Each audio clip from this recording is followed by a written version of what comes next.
Welcome back to the Paradigm Project. Today is episode 4, and we're talking to Miss Cavallaro about mindfulness and balance in education and all things amazing. Cavallaro. So excited to be here with you guys. Number 4 is my lucky number. Really? Yeah, this is the 4th podcast. Good timing, people.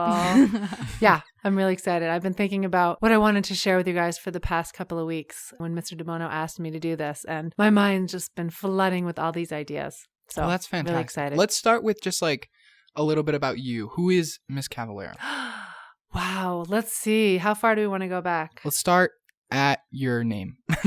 My name, well, it's my married name. My maiden name is Hammery, and Hammery is Hungarian. My father is from Hungary. He actually came over when he was 14 years old. And at the time, it was Hungary was being bombed by the Russians. And he left his beloved country and came to America with nothing. In our teenage years, when we would complain, my dad would be like, I didn't even have a pair of shoes when I was your age. You know, because we grew up. Well, I grew up in the on the coast of Maine. I didn't have any food. I was always hungry. Yeah, no, it's crazy. He was a full-on refugee. It was really, yeah. It was. Wow. He has a crazy story. I feel like that is actually part of who I am, just because of my father being an immigrant and that story, and it really shaped our childhood growing up. That's really awesome. Yeah, it was exciting. It was fun. So I grew up on the coast of Maine. My parents owned and ran a restaurant, and we lived on top of it. It was a big old colonial house in a small town called York Village, Maine, right on the ocean. Did you guys sell lobsters? Yeah, my dad had a lobster boat, and so he would go out and harvest lobsters. I don't know if it's do you harvest lobsters? Do you hunt That's amazing. lobsters? I think you like farm them. I think that's you what gather them. Something like that. Because they're just obtain. Yeah, you I'm going to go I'm not obtain exactly some sure. Yeah. Anyway, so did a lot of fishing, a lot of seafood. It was a really interesting childhood. Got exposed to a lot of different cultures, being in the restaurant and like visiting with adults at a young age, observing adults at a young age, and seeing addiction because. In the bar, there was a bar there, and we would sit at the bar. I don't know if we're getting too deep too fast. No, here. go ahead. No, it's good. So, yeah, we would come home after school, and we would sit up at the bar, and we would eat our snack, right? And the fishermen in the village would come in around the same time and get their drink on. And I just remember like seeing their spirits go from just get darker and darker and darker the more alcohol they consumed.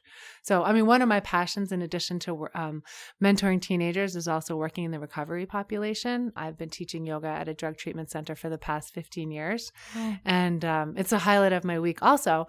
But it all comes back to the same message is how can we connect to the best version of ourselves through these mindful practices. And these mindful practices are really holistic. I mean, when I say holistic, I mean every aspect of our life, starting with the thoughts that we start thinking, the moment we're conscious in the morning, the interactions we have with people, the food choices that we make, the sunshine that we take in, the service that we're able to provide for our community. I mean, it's just, there's so many parts of this. And that's why I was like, oh, I hope we just get to talk about it all. That's amazing. Yeah.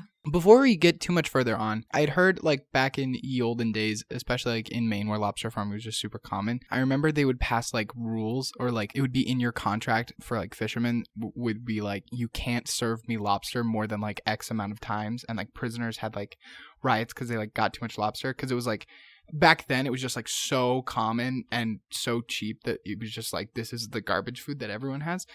Growing up and like working in a restaurant where lobster was served, did you ever like, I don't like this, or are you love lobster, or like, because it's very like when I think Maine, I literally a picture of Red Lobster logo like just pops up in my mind.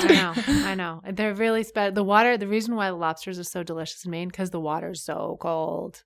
Yeah, there's a special current that runs through Maine and not the other New England states that makes the water super, super freezing.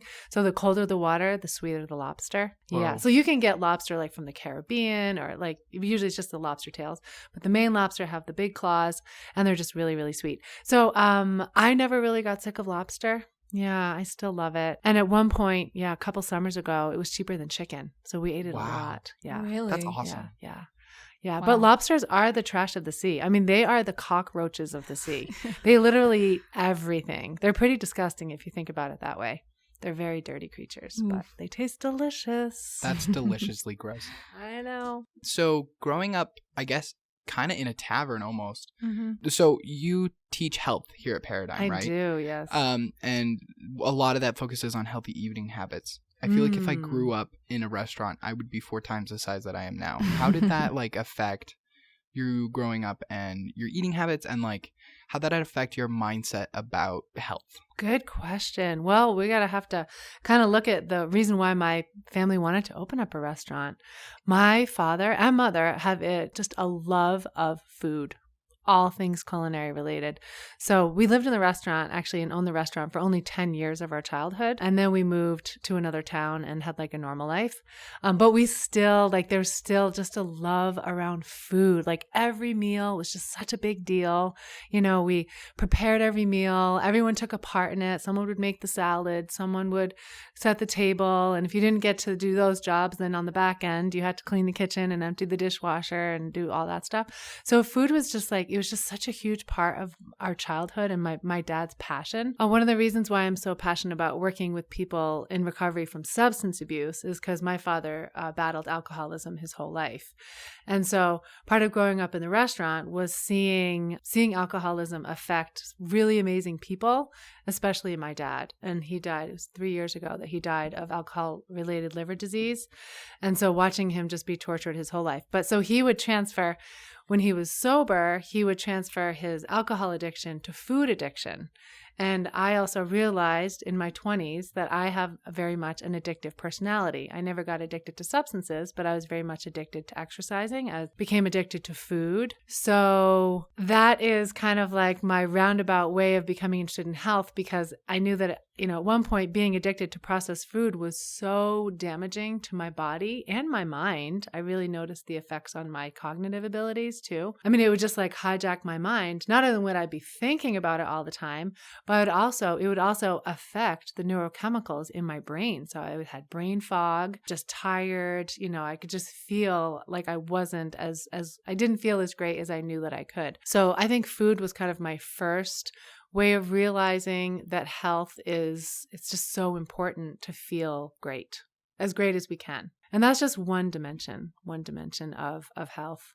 And also, when I was in college, I was an athlete. I was a collegiate athlete, a rower. And rowing, we practiced twice a day, 6 days a week. It was really intense. It was insane. We were overtrained, but you have to eat a lot of food. And I didn't really eat the best food. And I feel like my performance would have been better if I had known that rice-a-roni and kielbasa and baked beans is not the healthiest dinner for an athlete. Really? Yeah, that was my favorite meal. All right. I'm like, that's so healthy. I had no idea. Yeah. So I just wish that I was educated more about health back then. So I guess let's talk about your health education. So you teach yoga often. You teach at the drug treatment center, and you also teach yoga here as well as your health classes. Mm-hmm. What got you into yoga in the first place? Oh, so I wish I had gotten into yoga when I was a teenager, because that would have made teenage years so much better. I got into yoga. It was after college, and my body was really injured from rowing for 4 years. We just never stretched. We lifted a ton of weights. My coach just never took the time to have an even, I don't know, we were just go, go, go, go, nonstop. So I went to visit my sister, who was my twin sister, who was living in California at the time. I was living in Boston. And she had gone into kind of taking a more relaxed approach to life. She wasn't super interested in getting a job. All she wanted to do was surf. And so I didn't exactly approve of her lifestyle, because I was living in Boston. I'm like, I have to get a career. I got to make a lot of money.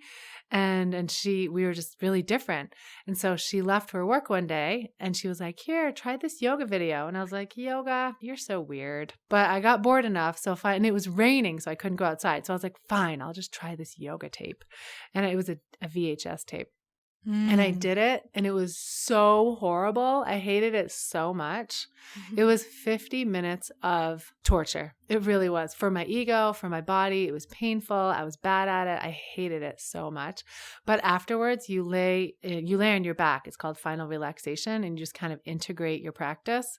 And I did it, even though I just wanted to jump out of my skin and never do yoga again. But I had something click in my brain, and the little still small voice, our intuition, said to me, you're going to be doing more of this, and your body feels amazing right now, so get over yourself.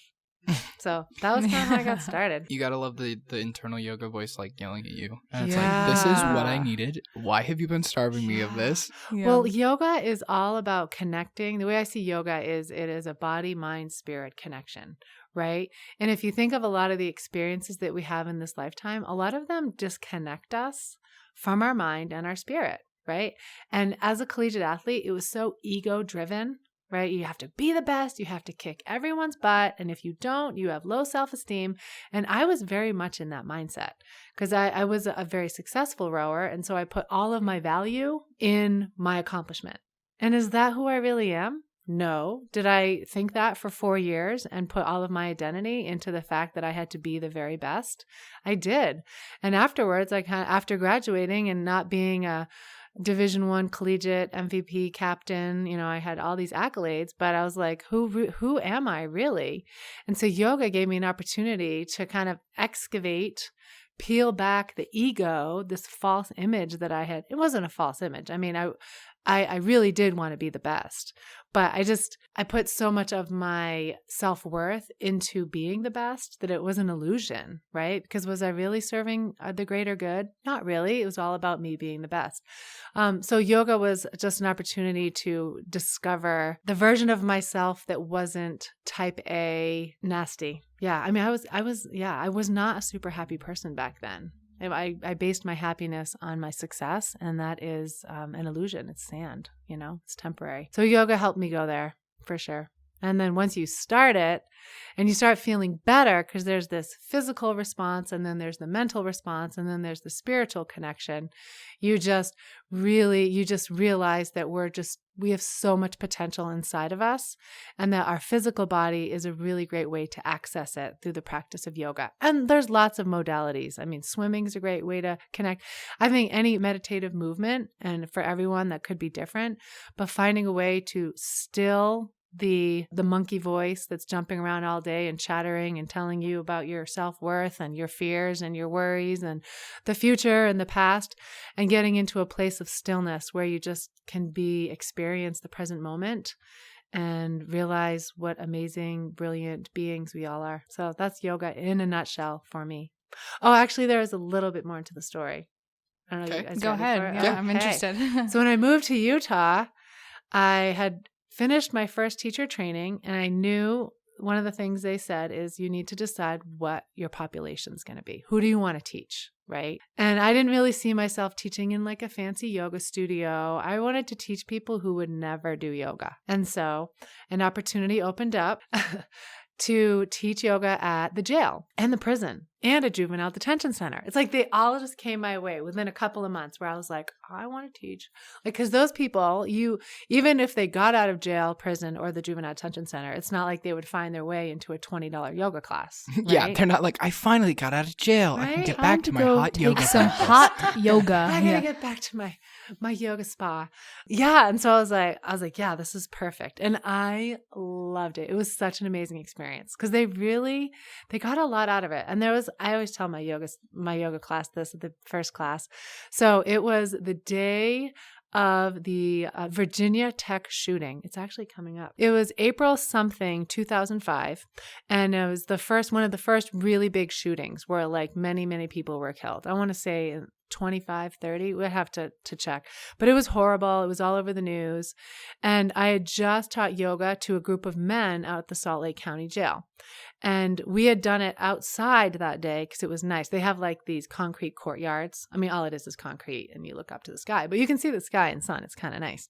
So we had just finished and we had walked inside, and everyone in the pod, there's about 70 people in each pod, they were standing around the TV. And they have one TV that's smaller than the TVs that we have in our school. Like they're small. There's just one for the whole pod. And they're all crowded around, which is pretty unusual. And it was just like drop dead quiet. And so we're watching. We're like, and everyone's responding like, oh no, that's horrible. Oh my gosh. And one of the guys who had come to yoga every week for the past few months, he goes, man, that guy needed yoga. And I was like, yes. And everyone heard it. And the guards who just thought I was like this weird chick coming in to do yoga with the guys every week was like, huh? Yoga? huh, okay. So that was like my moment of, because I was volunteering. I wasn't getting paid to do this, but I was like, I just had such hope that I was teaching these people that would never be exposed to yoga, this ancient practice of coming into a place of higher consciousness using their body. Because no matter if you're flexible, if you can stand on your head, it doesn't matter what your physical body looks like. Everyone has access to this higher consciousness through the deep breathing, through the, paying attention to the sensations that you experience during the yoga. That's incredible. It was exciting. That's so powerful to be able to help that. I feel like that's a really noble mission. You also are a published author, correct? Yes. Yeah. You wrote a book on yoga? I did. So, can you tell us a little bit about that? Yeah. After I was volunteering all over the place, this woman and I started, this dear friend, she's not just a woman, she's a dear friend. She and I started a nonprofit organization called Green Tree Yoga. And it was a nonprofit to bring yoga programs into schools and institutions. So our first publication was actually a manual for PE teachers to teach yoga in like fitness classes. And Granite School District bought like 500 copies for all of their people, but it's not like it was a hot selling item. But then she and I published a book called Yoga for Kids to Teens. And I introduced a style of yoga that I developed when I was teaching. I started the yoga program at the Huntsman Cancer Institute. And I incorporated an interesting tool that, as far as I know, no one's done yet. And it's just a 4-foot wooden dowel. And you incorporate it into all the yoga poses to help lengthen, strengthen, massage, balance, just kind of help deepen the practice. So the book was to introduce that. And then I also did a yoga DVD and a manual to accompany, or actually not in addition, it was the book and then we did that. So yeah. You invented a new form of yoga. I did. That's amazing. Just out of necessity. You've heard the expression, necessity is the mother of invention? Mm-hmm. Yeah. So these people at the Huntsman Cancer Institute, they were surviving cancer. So they were undergoing treatments, all kinds of treatments. And those treatments can be rough on your body. Chemotherapy. Oh, your dad. Yeah. I've not had cancer. My father. Your dad had cancer. Yeah, my dad had cancer. Yeah. It wipes you out. I mean, whether you're getting surgery or radiation or chemotherapy. Yeah. And so the doctors, part of their rehabilitation is to get them exercising again, because exercise is so important to keep the body healthy. And so they're, many of these people haven't done anything intense. So they're like, well, let's just start with yoga. And so I'd have these people coming into my yoga class that were very, very disconnected and had very bad balance. And I was like, whoa, like I need help. And, call it in or just however it works. But I just had this idea. The first stick was a ski pole, actually. And I was skiing with my sister and we stopped to stretch and we used our ski poles. And we're like, wait, this is some good stretching with these ski poles. So then it turned into a 4-foot wooden dowel that we can decorate now. And we but every yoga pose, you can literally incorporate the stick as a way to align, massage, balance, many, many, many different ways to kind of take the practice a little farther. So yeah, it's called Sola Yoga Stick, and Sola is an acronym, and the S stands for self-awareness, which I think is one of the processes that we go through when we start practicing yoga a lot. You'll kind of be like, oh, wait, I'm noticing my thoughts. Oh, I'm noticing that I really hate this pose. Why do I hate it so much? Because it hurts. I happen to notice that. Why does quite it hurt? often. Because I'm really tight. Why am I really tight? Because I'm holding stress there. Well, how do we let go of that stress? Oh, okay. So the S is self-awareness. Yeah. The O stands for observation. So again, the opportunity to observe, and not only observe externally, right? Like it's so awesome to observe the breeze blowing in your face. Because when I started practicing yoga a lot, I just noticed that my external world was a lot more, I just noticed it more. I noticed birds chirping. I noticed the wind blowing. I noticed the feeling of sunshine on my face. They were there the whole time, but I was always too much in my head to take the time and observe my external surroundings.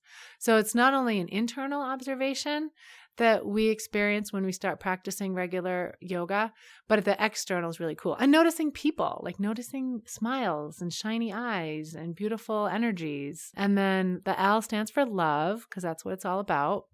And the A stands for acceptance. So really just accepting people exactly where they're at and accepting ourselves too. And that is not always the easiest thing to do if you were a perfectionist and type A, as I was when I was a collegiate athlete. That is really cool. I know that recently my dad started taking yoga classes at the high school he works at. And he'll just like sit in on a yoga class, and he has noticed like insane improvements on like feeling better, and just it's been amazing to see that effect on his life. He's taking it as a student, like with the students? Yeah, Or do I they think have, he like, just like joins in with some classes. Oh, They might have great. like an adult class. I'm not entirely sure, but Nice. Good for him. yeah, Yeah, it's never too late. no, absolutely not. And I just feel like for me personally, like yoga has definitely, and I don't know if you've taken yoga classes, Ava, but it's definitely improved like not it has improved physical balance, but it improves emotional balance in your life. And I feel like that's a theme at Paradigm that we kind of don't talk about enough. Yeah.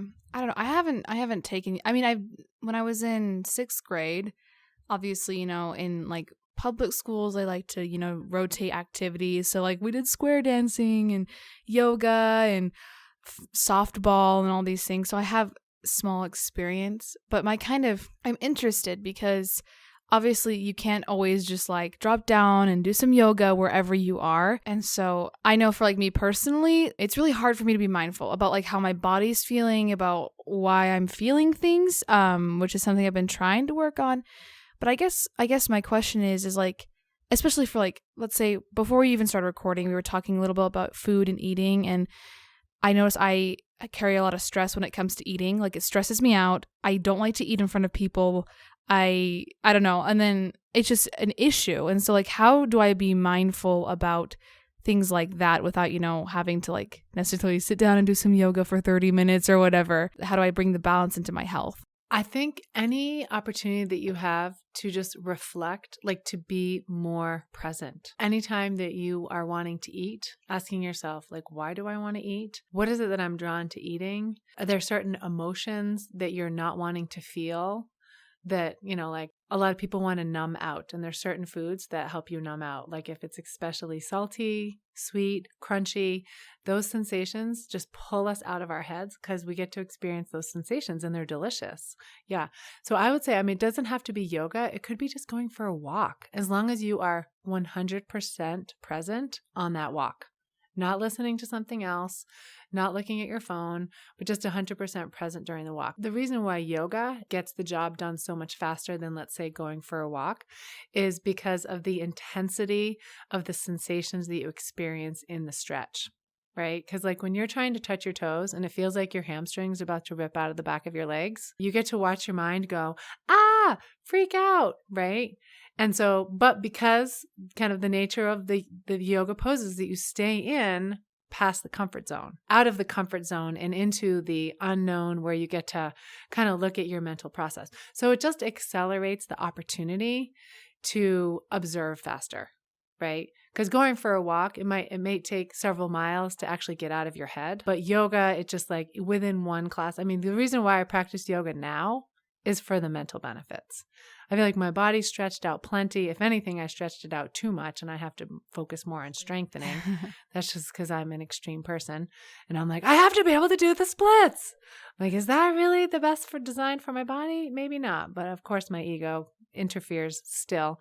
So, Ego says splits or nothing. right? Exactly. Like, get down. So yes, I would say that's just why yoga works a little bit faster than some other mindful activities, practices. Yeah, makes sense.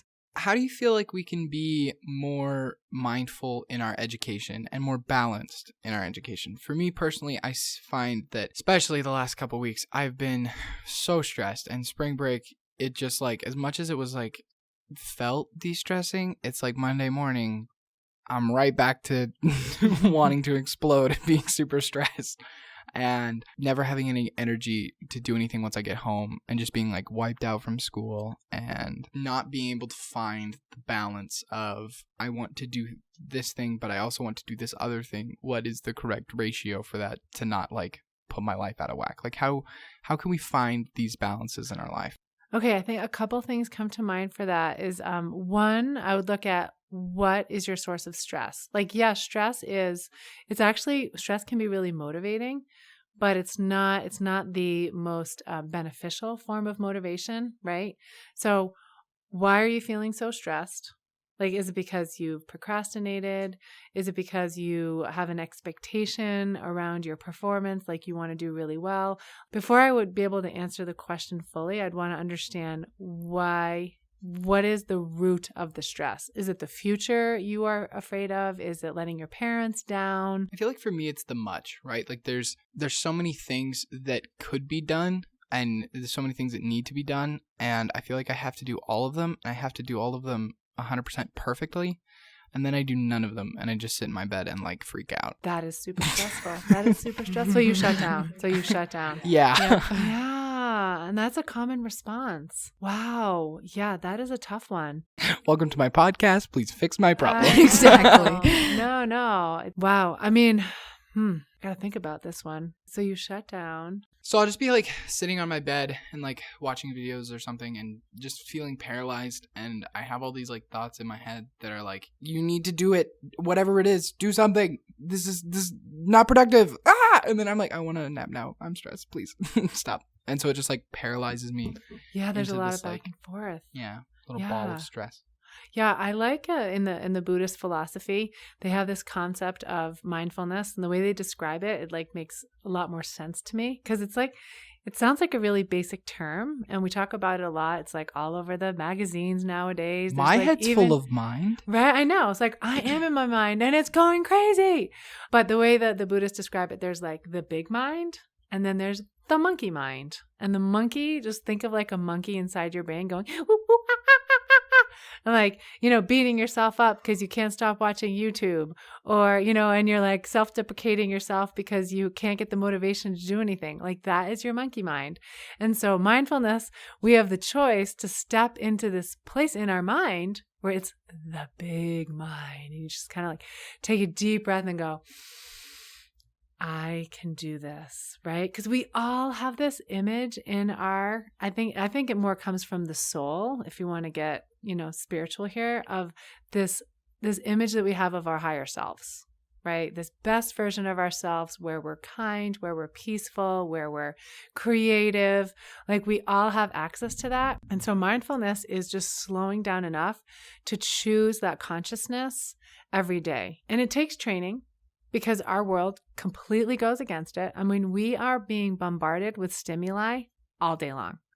And then we get our phones. I mean, even before we all had little stimuli in our handheld stimuli, before we got our devices, even before that, we were bombarded with stimuli. So now it's like magnified. So for us to actually like be human beers instead of human doers, right? It takes work. I mean, that's where all these meditative practices come in. And I say meditation, and some people are like, and I'm actually one of them that says, I can't meditate. I've tried. Meditation is not just sitting. There's many, many different forms of meditation. I think meditation is just training your mind to be in the present moment. And if that means going for a walk, if that means going for a swim, I don't think it means watching YouTube, because some people say, well, I feel really mindful when I watch YouTube and read a book or whatever. I think you just want to have as few distractions as possible. And we can train ourselves to become mindful and to step into that big mind consciousness where the monkey mind isn't running the show. Where we feel like we have enough time. We're not living in fear. We're not stressing out about the future. We're not ruminating in the past.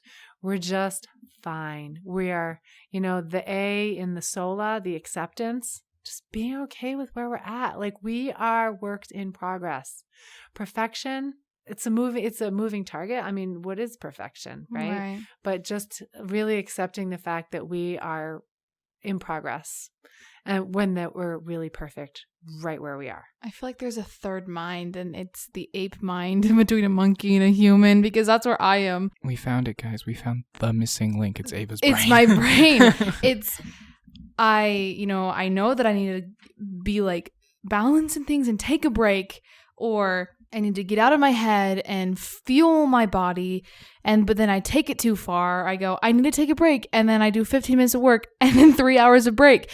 Or I go, absolutely. I need to fuel my body. And so I go from not eating for 6 hours to eating a lot in 30 minutes.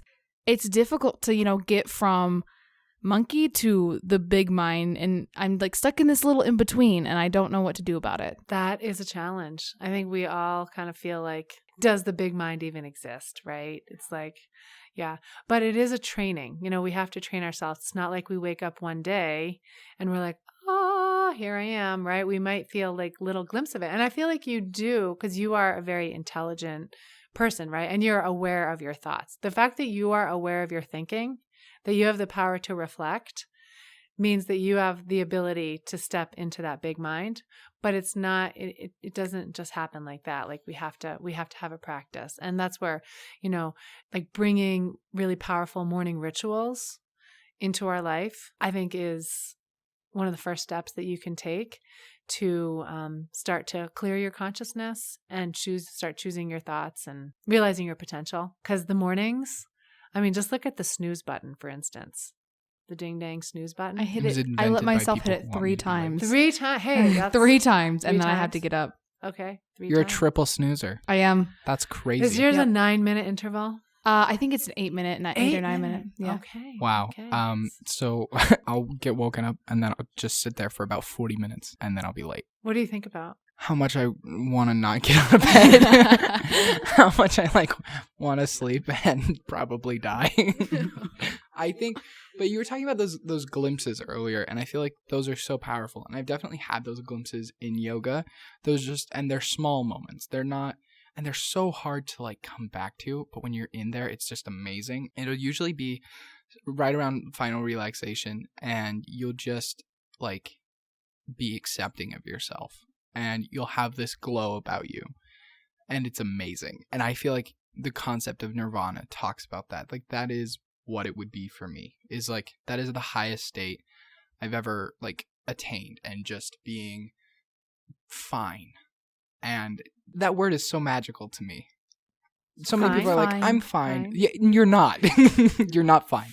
Being fine and just completely at peace with you. I would change nothing. But that's the goal, right? Fine. Is to lay down at night. Yes. And it's not to be, I'm absolutely ecstatic and happy every single night with my life. When I lay down, it's to lay down and be at peace instead of being anxious or in contention with yourself or with the choices you've made. It takes work. I have to say that it takes work. And I'll just share with you why I had to go there. Maybe TMI, but it's a podcast. To do it.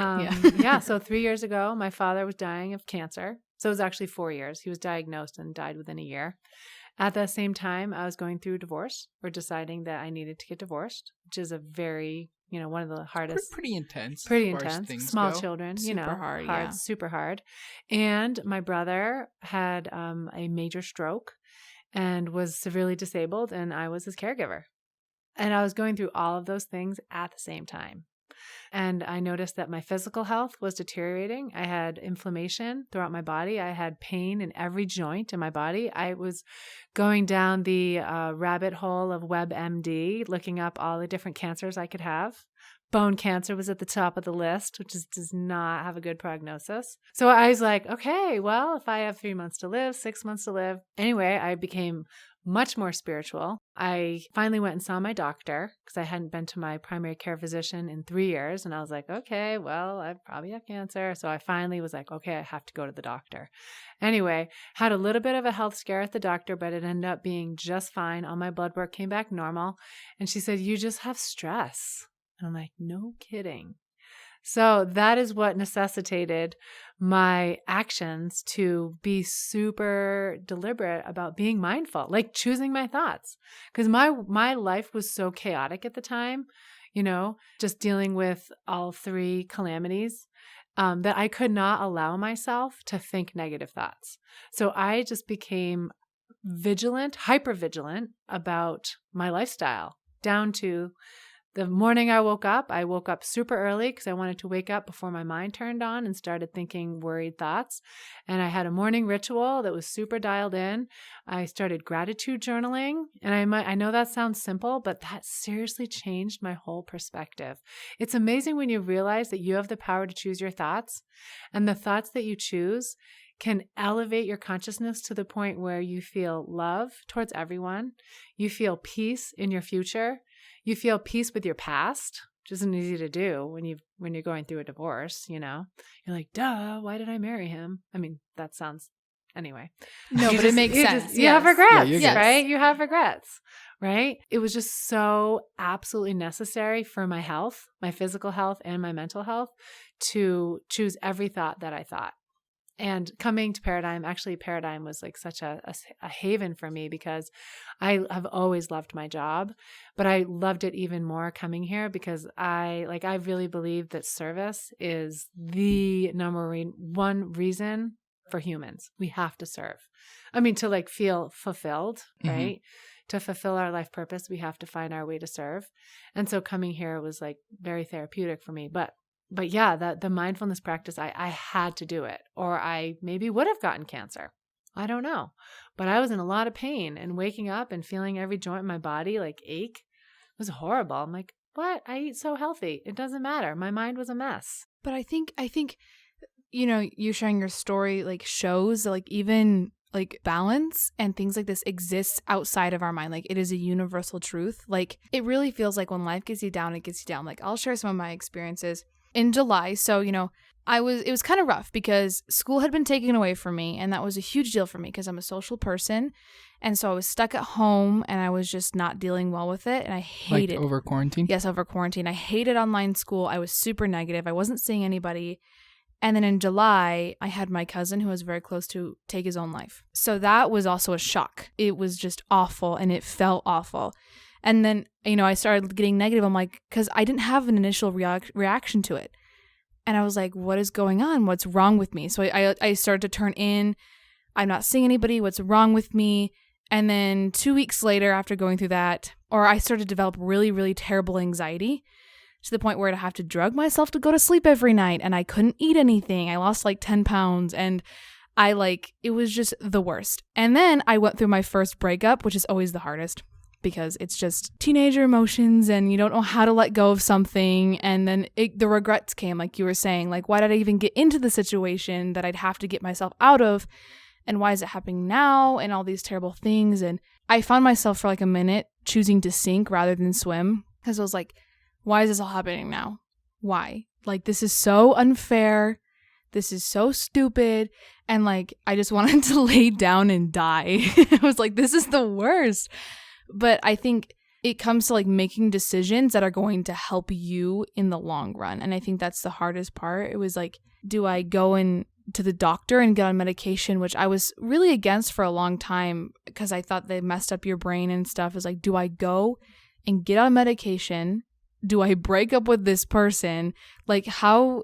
And then it all just like came flooding to me. And I was like, I'm going to explode. The stress that I'm carrying is damaging my body and damaging who I am. But then it's making those conscious decisions, and they always seem to happen in the worst times of your life. And that's why it's super important to prepare yourself beforehand. I've noticed ever since then, because that was like, I was just not taking care of myself. And now I've been starting to do that. So when another bad situation in my life happens, because it's going to happen, I can make those mindful decisions to help myself get out of it rather than just not exist anymore, if that makes sense. Definitely. Yeah. So you got some good tools that you can take those tools with you for your whole life. So looking back on that trying situation, it's like our perspective, right? And when you have to remember that too, because like you said, things are going to be, the road ahead it's not like you're like, whoo, I'm free and clear. There's no more bumps. I know exactly where I'm going, right? And so to be able to just be okay with the challenge and know that you learned some really powerful tools that you're going to be able to apply next time around when you come into bumps in the road.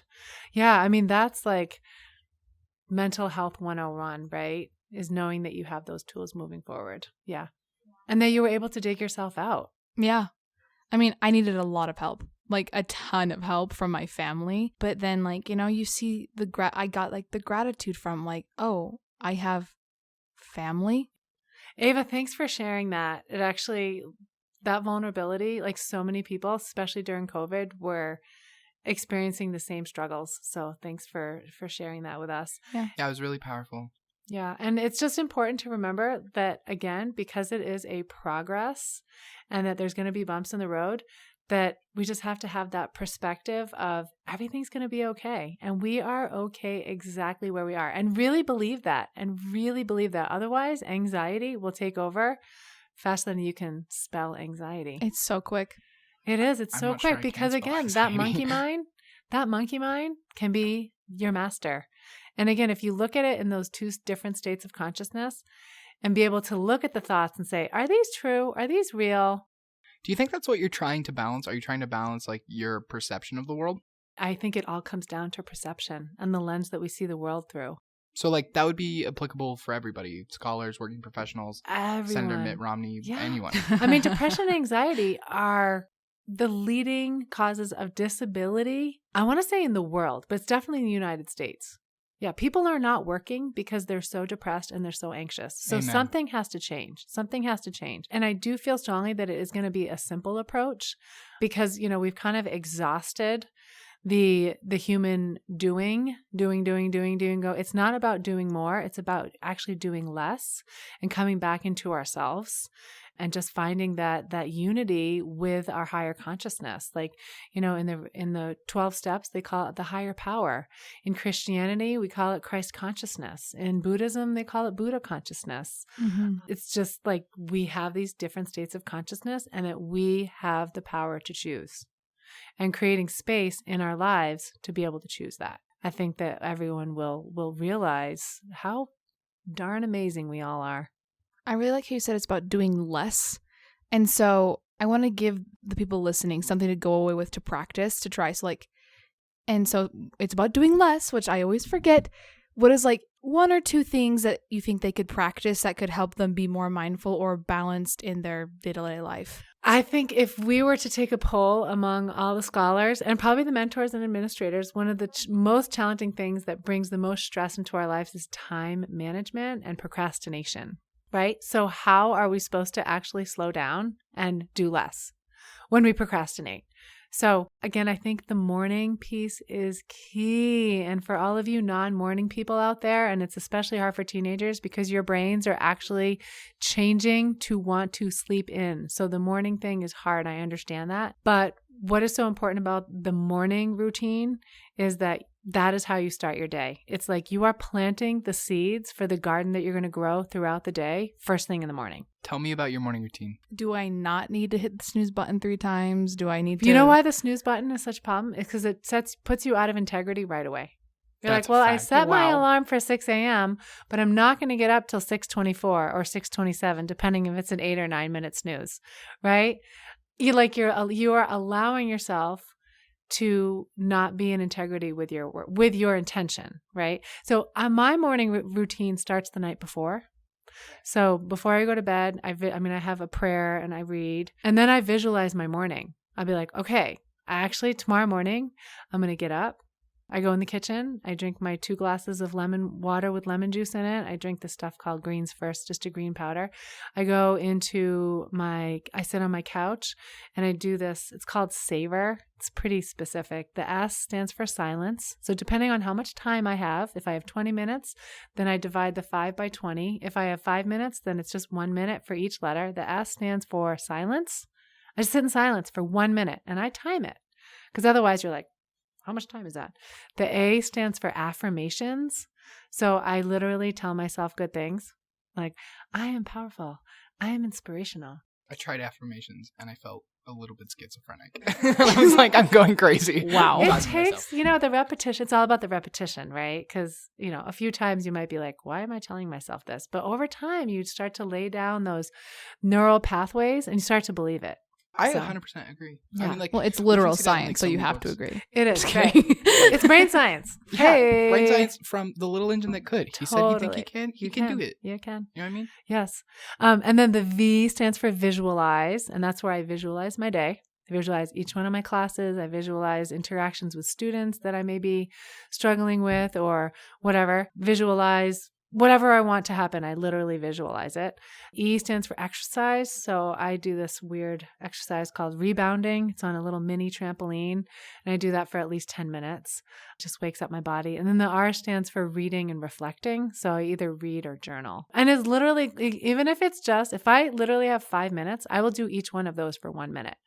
But it's just the repetition of that. And it just gets my brain going in the right direction. That sounds so powerful.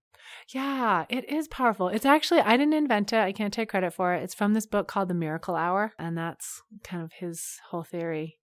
Do you know who wrote it?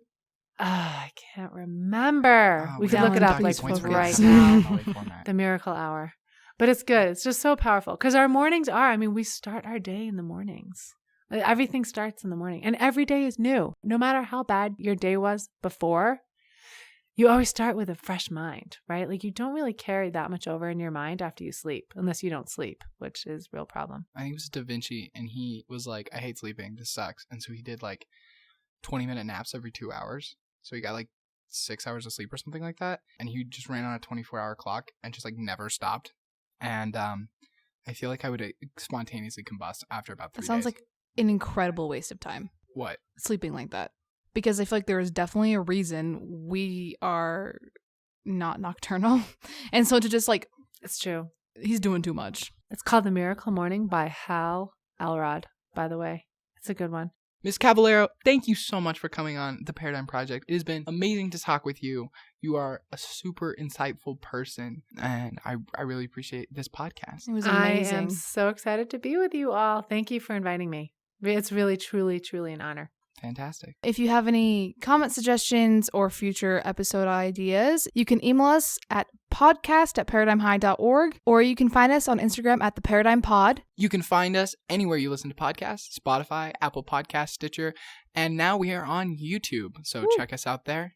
Don't forget to like and give us a great review on Apple Podcasts. If you rate us 5 stars, it really helps us out.